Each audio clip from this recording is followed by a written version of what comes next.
Hello. This is the fifth episode of the In Conversation Tennis podcast. And today we have Avinash Arun, who is one of the former top six juniors from India. And today I'm very excited to interview him and learn his tennis story. Welcome, Avinash. Hey, how's it going? I'm doing great. First of all, thanks for joining me for this interview, for this quick interview, and sharing your experiences in your tennis life and how it impacted you as a person. Glad to be here, Vital. All right. Yeah. So let's just get started right away. So just wanted to know what made you start tennis, at what age you started tennis, and just the beginnings of it.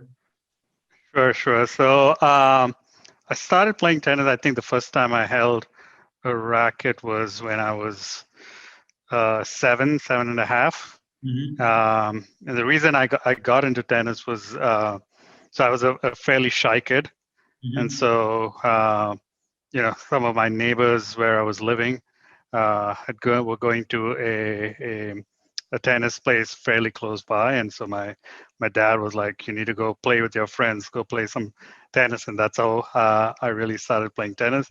But I'd say I think fairly quickly I did realize that I had some talent. I had some good hand-eye coordination, and I'd say within a year or so, I was playing some tournaments in the 10 and unders, and I just kept kind of going from there. That's very nice to hear. So you started when you were around 7.5, Yeah. and you didn't really were you playing any other sports apart from tennis during that time that you were Uh, interested in? yeah, I'd say back alley cricket, right? Okay. So I think Yeah. every kid in India Mm-hmm. played some sort of cricket. So I was playing cricket, but other than that, nothing else. So yeah, it was like I said, when I was between 7 and 8 was the first time I picked up a tennis racket and went to play a few days, and I'd say I picked up the game fairly quickly from there. Right. So when was the real big breakthrough that you found that yourself, look, I'm doing well and I can start playing tournaments? And did you get some, real coaching when you were interested, and your parents were Yeah. encouraged to get some real coaching? Yeah. So I'd say probably, not too far off from there, right? So when I was about 9 or 10, played some local tournaments in Chennai in India, and I reached the finals, won a couple of them, and then I started playing some tournaments outside of my hometown as well, and started doing fairly well. And so at that point of time, around that 10, 11. uh, my parents put me into a more formal kind of coaching center, and then I started kind of um, hitting with and playing tournaments with other kids, kind of at my level or above me. And around that time as well, it was I'd say the early days of kind of fitness, kind of picking up for all sports really in India. Mm-hmm. And so I started doing, by 11, 12, also doing, some amount of fitness training, right? So whether it's just like long distance running, some lightweight. So I started getting into that as well. So I'd say, by the time I was in that, 10 to 12 age, it's between tennis and fitness, it was consuming, a good, 4 hours a day of my life for most days in the week. That's great. So you pretty much started around 7, then you started, playing some local tournaments, and you had some real coaching. You were in good shape to play, just as a regular tennis player, junior tennis player who was picking up his rankings and getting to the top. So Yep. when was the kind of the breakthrough that you had in the rankings? Like at what age, and that you realized I could be one of the best players in India who could, because as known, India's not was not a huge influence for tennis back then. Yeah. Obviously, it's greatly improving now compared to Europe. Uh, but when was the breakthrough? Like, look, I can be one of the top players in the country, maybe compete international tournaments as well. Yeah, yeah. So I'd say yes, like you said, tennis. We've never produced, the greatest of players, especially in singles. But growing up in Chennai, I'd say Chennai was the hub for Right. tennis, right? So the greatest tennis players from India have all kind of had either born and brought up and played in Chennai, or had some sort of a link to Chennai. So the Amrit Rajas and the Krishnans were all grew up and played from Chennai. So there was always some idols to kind of look up to from the same place that I was born and raised. So there was that to at least give you some sort of an indication or direction that you could get to a fairly good level. There's people who have done that. But I'd say, once I was in that, from 11, 12, I started traveling to play tournaments all over India. So, Delhi, Bombay, Ahmedabad, all the different places. So, from a competitive standpoint, I think that was a great experience, right? Going and playing with kids from all over the country, kind of gauging your level against kids from all over India. And I'll say right after that, so not too many people now may know about it, but there was only one real kind of full-time tennis academy in India, and that was the Britannia Amritraj Tennis Academy. So that was started by Vijay Amritraj, and that academy was the beacon of tennis coaching in India at that point of time, because Leander Pace and Asif Ismail, all the top tennis players in India, or most, I wouldn't say all, but most of the top tennis players in India had a stint in that academy. So it was a proven ground. They selected, it was a very, very small contingent. There were anywhere between, I'd say, 8 and 10 players that were selected from all over India to be part of that academy, and it was fully funded. It was, you lived there. It was like any other academy across the globe, right? They had coaches from across the world being part of the overall structure over there. So when I was 12, they have this entire program once a year where they call kids that that had a decent ranking across anywhere between 10 and 15 years to come and participate in that selection process. And in when I was 12, 1993, I was one of 4 kids or 5 kids from all over India that was selected to be in that program for that year. So that was a big break, and I think that also kind of gave me confidence that I could make it. I'm one of the top players, at least in India, and so that was when I'd say, from a coaching standpoint, from a fitness standpoint, from all those other ingredients that are needed, it kind of took it to a different notch. So it was, the typical daily routine was you wake up at 5 a.m. Right. You go for your fitness from 5:30 to about 7. You get back, go to school.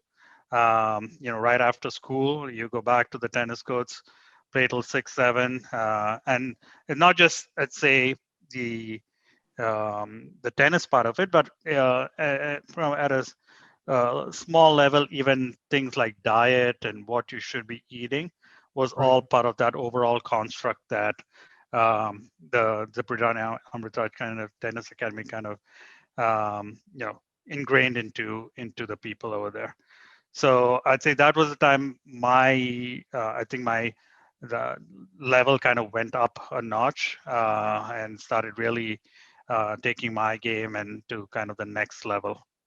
So you basically got fully funded to go there based on your Yes. rankings? Yeah. So that was probably the changing, like the resolution that you needed to become one of the best players in India. So how long did you train there? And So yeah, so I was there for 2 years. okay. And I think, yeah, when I was 14, 15, so yeah, between 12 and 15, I was in that academy. So it was year round, except for I think summer, a month in summer that you were not in the academy, but otherwise, essentially, you were full time part of that academy. Okay. Yeah. Yeah, so that was so you were there for 2 years. It's basically a school where you go to school, play tennis, like a whole academy that they have. So Yep. you said that was the main, one of the main, if not the main in India back in the old days. Yep. Yeah. And yeah, those days that was really it. And then since then, there've been, or around that time, there were other academies that opened up with a similar concept in other places in India, kind of following, like I said, the success that the Amritraj Tennis Academy had. Right. So getting, identifying talented youngsters across the country and kind of bringing them into that academy type of setting to really kind of push their game to the next level. Right. Um, So in terms of ranking, how did going to that academy improve?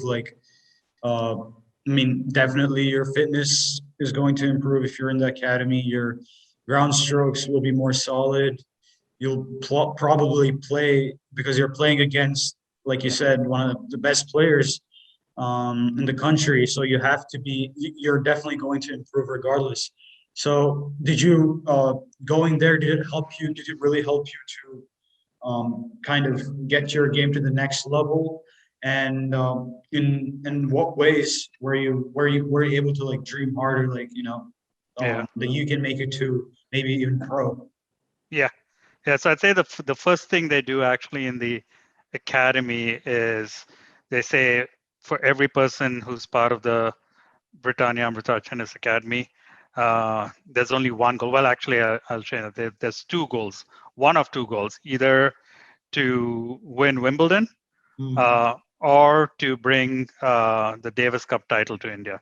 So Right. that was kind of the vision in the academy. So that was what they were training, everybody for. So that was so that in many ways that dream they kind of instill that in you, right? So if you're there, that's what you should be aiming for. You shouldn't be aiming for anything less than that.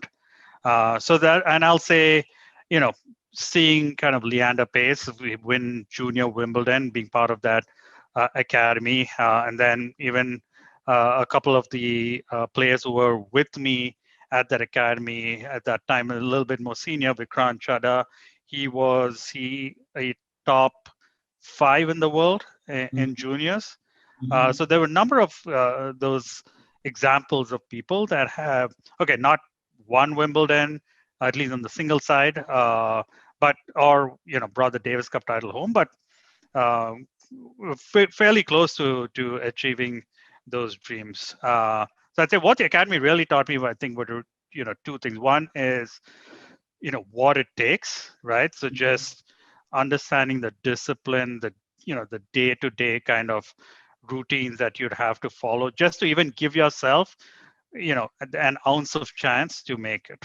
Right. Right.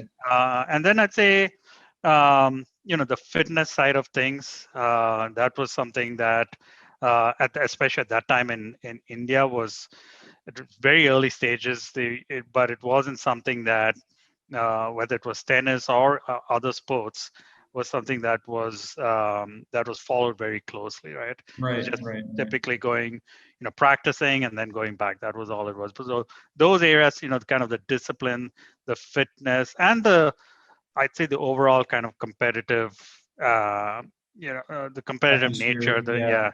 Yeah. that kind of competitive fire that's required. I'd say those were probably the most important things that I learned being part of being part of the academy.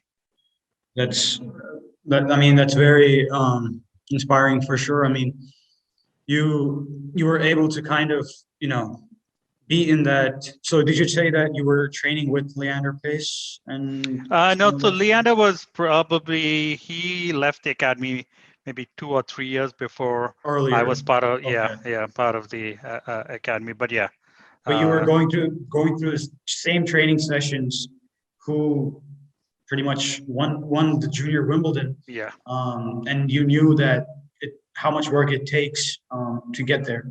exactly. So after this, so we're able to kind of, you said you were able to transition to playing a bit of ITFs later. So how was that experience, and when did you realize that the level is completely different from what we play? Probably at that time, right? So once, I started traveling a little bit outside of India, Hmm.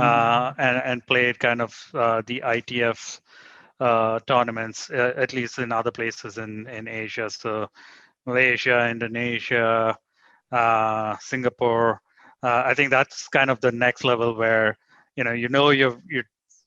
kind of see competition across India, and you kind Yeah, of see where you stand there.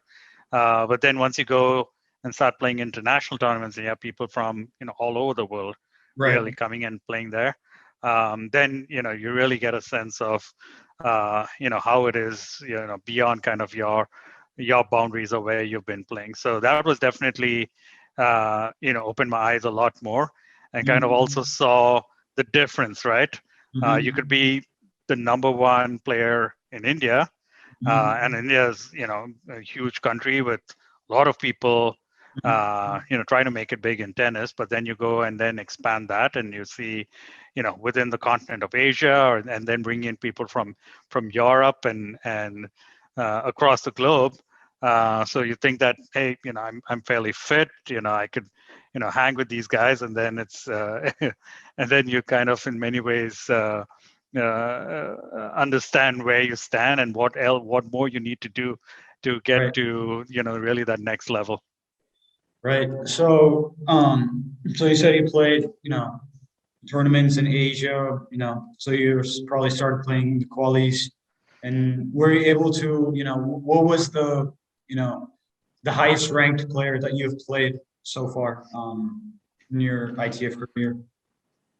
So I'd say not in the juniors, but when I started playing some of on the ATP side, when I say ATP, at least the satellite level tournaments and the future Right, level tournaments. The one thing I will say is, around that time is when India started getting a lot more of those tournaments right. in the country. So there was more opportunities for people like me. As you know, tennis is an expensive sport. It's an individual Exactly, sport. So kind of exactly. traveling, even if it's outside of India, is not. Pretty expensive. Yeah. It is pretty expensive. So the Yeah. fact that there were a lot more tournaments that were in India Mhm. was a huge advantage, right? And so I've played Ivo Karlovic. Oh wow.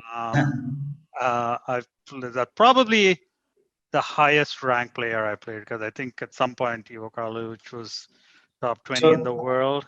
how was the experience playing? How tall is he? 7'1", if I'm not wrong. I mean, Yeah. was he were able to? I mean, I I guess the biggest server currently, one of the biggest yeah. servers.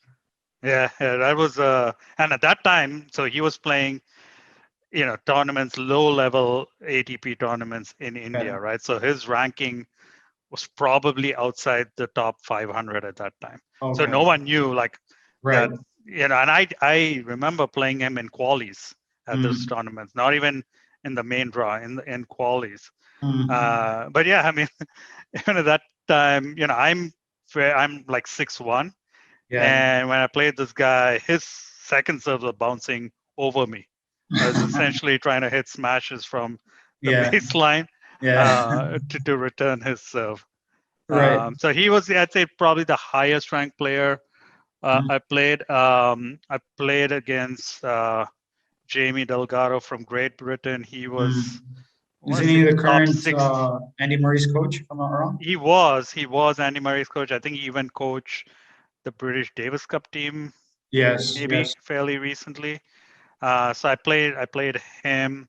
Uh, yeah, Tim Henman, I played in tournaments where he's played out there, and future tournaments in India. So yeah, I've played a few people that have gone on to make it pretty Right, high in right. the tennis circuit. I mean, like you said, it's especially coming from India, like tennis, where tennis is not, relatively was relatively known. Of course, it's highly, improving now. Uh, how was it? Like, how hard was it in terms of financially to balance it? Because you have to need some education, you need some because you need that money as well. It's not like in the US where you have free education, you have to pay for the education. Then you're playing, international tournaments, thinking that, although you're paying around $40 for the ITF tournaments, you have to think about the hotel, the food, and all the logistics The for the travel, flight. yeah, And yeah, you go there and, even if you make it to the main draw, you barely get even paid because even if you end up getting short in the first round. So how yeah. was it? You'll end up having to the negative balance if I'm not wrong from what I've Oh heard yeah, from a few people. oh So yeah. when was like kind of the decision that you made that the level is completely different where that you probably you even though if you trained harder, it would have been harder for you to make it to the higher rankings Yeah. unless financially if you were able. Right, right. Yeah, I'd say, probably, when I was, 19, 18, 19.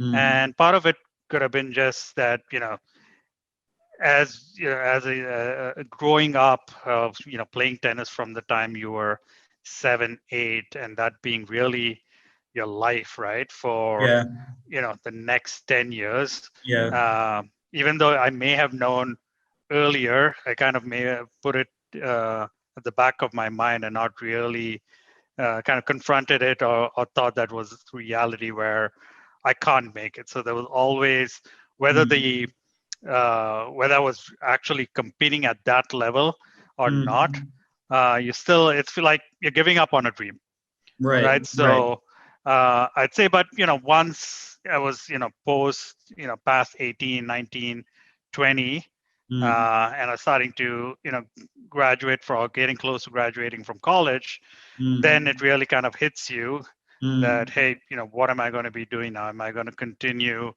just mm, competing in tournaments and smaller tournaments? Is that still going to be achievable, or should I now start to really think about what I want to do with my life post college, right, right?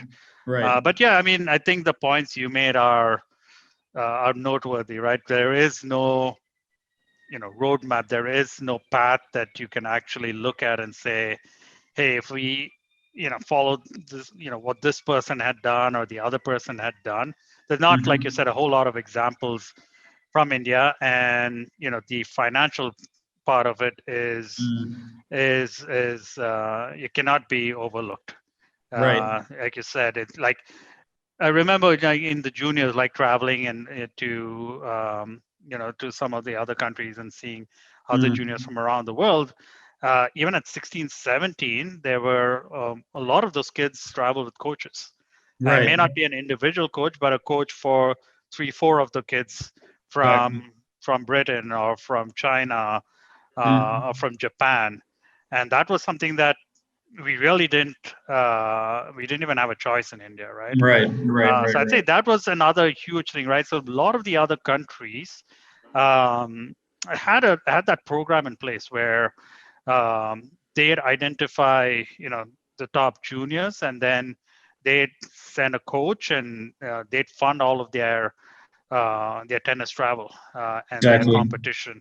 And that was something we never had in India. I don't know now whether that's changed. I doubt mm, those things have really evolved as much as it has in other countries. But that's definitely a big challenge, a big disadvantage coming from especially from India, I'd say, given that there is there is a lot of money out there and there yeah, is potential. yeah, But yeah, I mean, at some point it absolutely it kind of hits you, and then it also you start to understand that it's not an easy sport. It's not easy Right. Yeah. financially to Financially, it's make not it. easy. Yeah. I mean, yeah, like you said, I mean, currently, I was when I was in India over summer, just training at this at Mysore, if you're familiar with in the Mysore Tennis Club, and this guy, his name is Suraj Prabodh. He's ranked around I think 600 in the world. He's played a couple of challengers in ATP, and unfortunately, like he can't afford. He played junior Grand Slams. He's still in the top 10. Was talking to him what is lacking in like in him, to compete at the higher level where he can, have a breakthrough as well. Because to me, he looks like he should be in at least top Yeah. 250, but they know what they are. I mean, everyone can hit the ball at that level, but Yeah. he said where he beat in juniors, I think he beat Sumit Nagal in straight sets. Yeah. But he ended up having a sponsor. Now he's trains in Germany. He has a full sponsorship. I think Virat Kohli sponsors him. His foundation sponsors him. So he has complete complete financial capability where he can only focus on tennis. Right. But being a low ranked ATP player, he said when you go into qualies or the main draw first round, you have in your head, I have to save my money. I already spent so much money on the travel. I have to win the match to save the money to not go on the negative side of the balance. So he said that puts a lot of pressure, and but he's still training. So like you said, it's financially it's extremely hard. So my last question was that what would you kind of um, give advice to a young player who was coming from India, who is trying to make it to the pro, who does have a great ranking, and what are your tips? Yeah, so I'd say I do think, at least in terms of funding, it has improved. Definitely not at the level it should be, but I think there's, like you said, there's a lot of private funding now coming into various sports, including tennis. So the old, reliance on the National Tennis Center or the AITA, at least that is not the only way to get funding, and that really hasn't improved from the public side or the government side. But there is more funding coming in from the private sector and the private players over there. So I think that's definitely a benefit. But I think you do need to think. You really need to think big from early on, right? So the example, you said of Sumit Nagal or others, I think, by the time you are, the 12, 13, 14 years, it's time to really, my recommendation is if you can find a way to go train outside of India and, live your life, or at least a large part, whether that's, 6 months a year, training and playing competitively in Europe or the US, because eventually those are the same group of people that you will be competing with down the road, because in India, like you said, we've had a number of people, not in single digits, but 20, 30 people or more that have been ranked in the top 10 in the world at some point in the juniors. But that's never translated to once you go past the juniors. Now, I will say genetics does play a role to some degree. From just a physical standpoint, we can't really, we have to work, I'd say, twice or thrice as hard. From that point, so we're not gifted physically, and I will say that is really important. So that's an area that, but that's something that no one can control.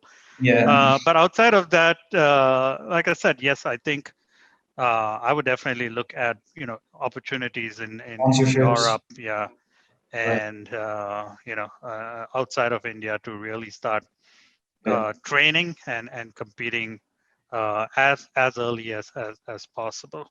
Right. Well, all right then. Thank you so much for sharing your experience, and hopefully, if youngsters can look up to this podcast after listening to this, if they can find any good information from your experience, it'd be greatly helpful for them and for me as well. Like I said, Yep. Thank you so much, Avinash. Thanks, Whittle. Thanks for having me. Enjoyed it. Take care.